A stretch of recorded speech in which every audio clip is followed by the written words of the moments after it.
Ada banyak orang bahkan mungkin kita ngerasa bahwa kita itu kurang beruntung dibandingkan orang lain. Ngerasa bahwa kayaknya Allah nggak adil sama kita.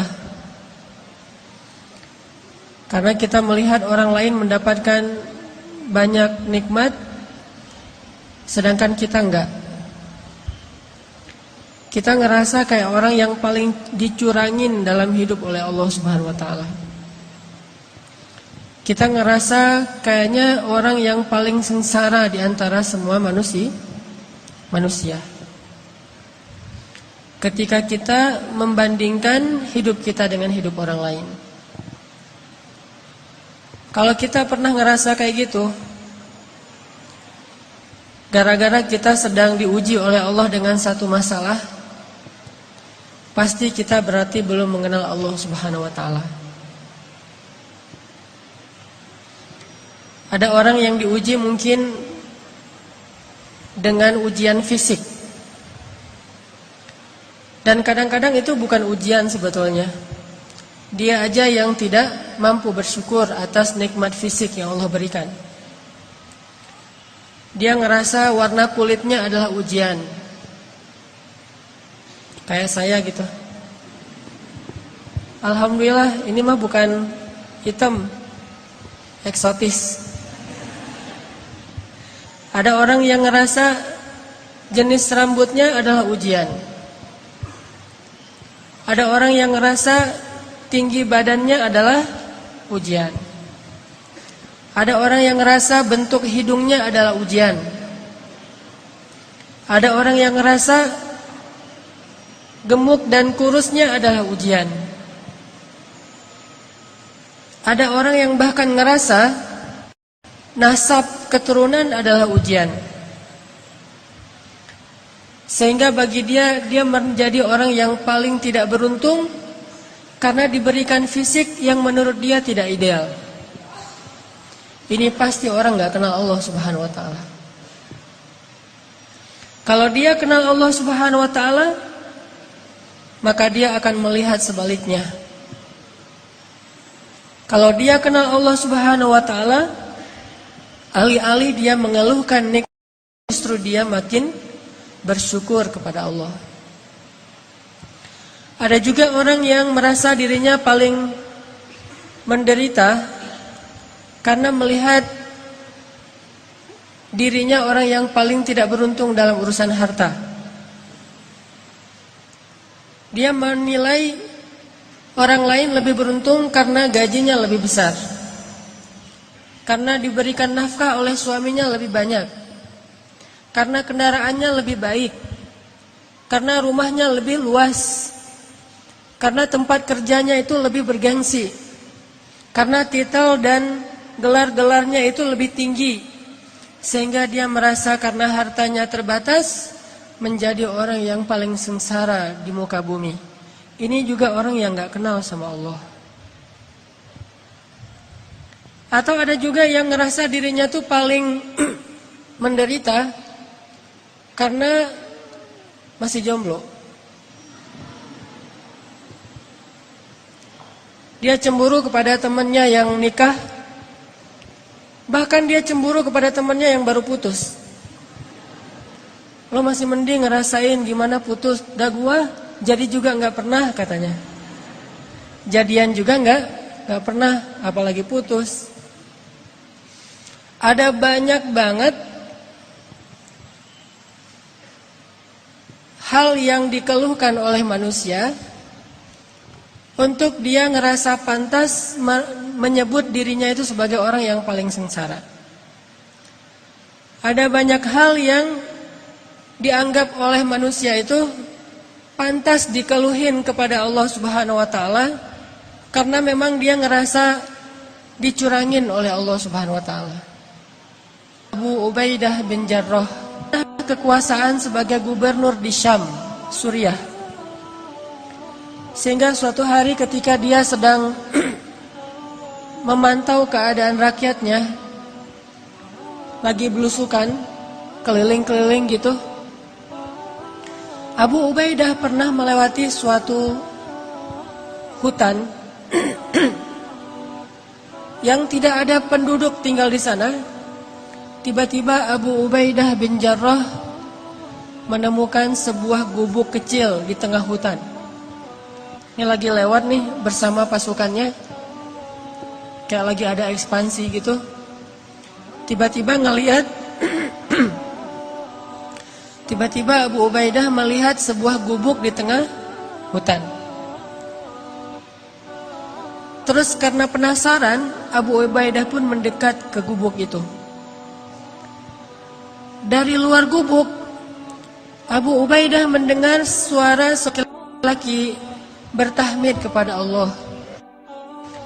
Dari luar kedengaran ada seorang laki-laki bertahmid kepada Allah. Dia berucap, Alhamdulillah, Alhamdulillah, Alhamdulillah, Alhamdulillah, Alhamdulillah, Alhamdulillah. Terus dia bertahmid, memuji-muji Allah Subhanahu wa taala. Sehingga akhirnya Abu Ubaidah menjadi kepo. Mulailah Abu Ubaidah stalking, ngepoin, ini siapa nih yang punya akun? Kok postingannya itu positif terus gitu? Postingannya itu memuji-muji Allah. Allah maha baik, Allah baik banget, Allah luar biasa, Allah keren, Allah apa. Terus memuji-muji Allah Subhanahu wa taala. Terus begitu. Sampai akhirnya Abu Ubaidah penasaran. Maka Abu Ubaidah pun memberi salam, minta izin supaya dibolehkan masuk ke dalam rumah. Assalamualaikum. Waalaikumsalam. Boleh saya masuk? Adkhul, kata Abu Ubaidah. Silakan, silakan. Akhirnya Abu Ubaidah pun masuk ke dalam rumah itu. Sementara prajurit-prajuritnya menunggu di luar. Ketika Abu Ubaidah masuk ke dalam rumah, Abu Ubaidah merasa heran karena dia melihat di dalam rumah itu hanya ada seorang kakek-kakek yang terbaring di atas tanah, nggak punya kasur, bahkan nggak punya tikar, nggak punya bantal, benar-benar terbaring di atas tanah, dan rumahnya kosong, tidak ada perabotan apapun, nggak ada tempat tidur, nggak ada lemari, nggak ada dapur, ya satu ruangan gubuk itu aja.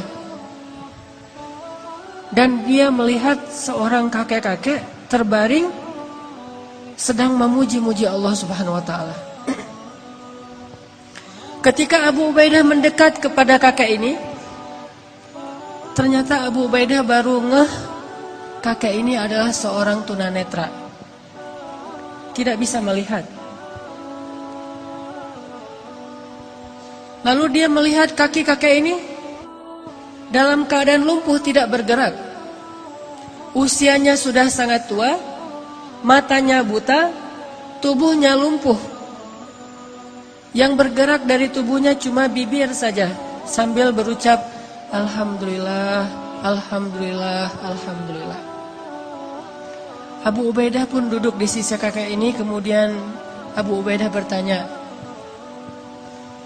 Ya Abdullah, Ya Syekh, Kek, dengan siapa kakek tinggal di sini? Kakek itu menjawab, saya tinggal di sini dengan anak saya. Tadinya saya punya keluarga besar.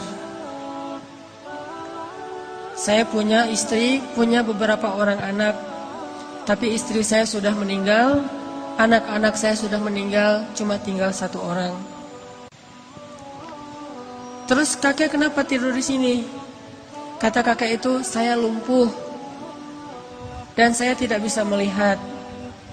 Tapi Allah maha baik, kata kakek ini. Abu Ubaidah makin penasaran. Orang miskin, sebatang kara, lumpuh, udah tua, nggak bisa ngelihat, nggak punya siapa-siapa kecuali anaknya satu-satunya. Abu Ubaidah bertanya, Kek, saya dengar dari tadi kakek itu terus memuji Allah. Dari sejak saya di luar rumah, saya dengar kakek ini terus memuji Allah. Alhamdulillah, Alhamdulillah, Alhamdulillah. Tapi saya perhatikan, sepertinya kakek ini tidak punya kehidupan yang layak. rumahnya gubuk, di dalam rumah nggak ada apa-apa, kakek sakit-sakitan, nggak punya keluarga.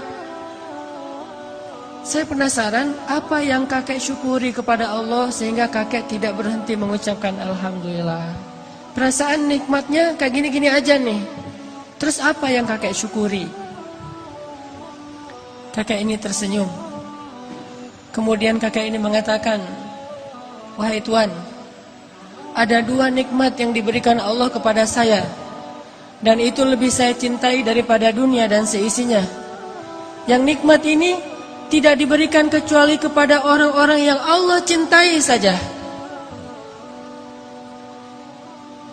Ada 2 nikmat yang diberikan Allah kepada saya, yang nikmat ini khusus hanya diberikan oleh Allah kepada hamba-hamba yang Allah cintai. Dan 2 nikmat ini lebih saya sukai daripada dunia dan seisinya. Lebih saya sukai daripada keluarga, lebih saya sukai daripada harta, lebih saya sukai daripada jabatan, lebih saya sukai daripada kesehatan fisik. Karena 2 nikmat ini hanya Allah berikan kepada orang yang Allah cintai. Akhirnya Abu Ubaidah bertanya, ya Syekh, Kek, apa 2 nikmat yang Allah berikan kepada kakek yang tidak diberikan kepada sembarangan orang, hanya diberikan kepada orang-orang yang Allah cintai? Kakek ini menjawab, 2 nikmat itu adalah qalban syakiran wa lisanan dzakiran. 2 nikmat yang diberikan Allah hanya kepada orang yang Allah cintai adalah nikmat hati yang selalu mampu bersyukur dan nikmat lisan yang selalu mampu berzikir. Makanya kakek ini mengatakan, saya mendapatkan 2 nikmat yang Allah tidak berikan kepada siapapun kecuali kepada kekasihnya, yaitu nikmat qalban syakiran. Saya selalu bersyukur, saya selalu merasa bahagia, saya selalu merasa cukup. Walisanan dzakiran, dan lisan saya dibimbing dengan hati yang bersyukur itu untuk selalu berzikir, memuji Allah Subhanahu wa taala. Sedangkan hati yang tidak bersyukur akan membimbing lisannya untuk mengeluh, akan membimbing lisannya untuk mengutuk, akan membimbing lisannya untuk menyalahkan diri sendiri.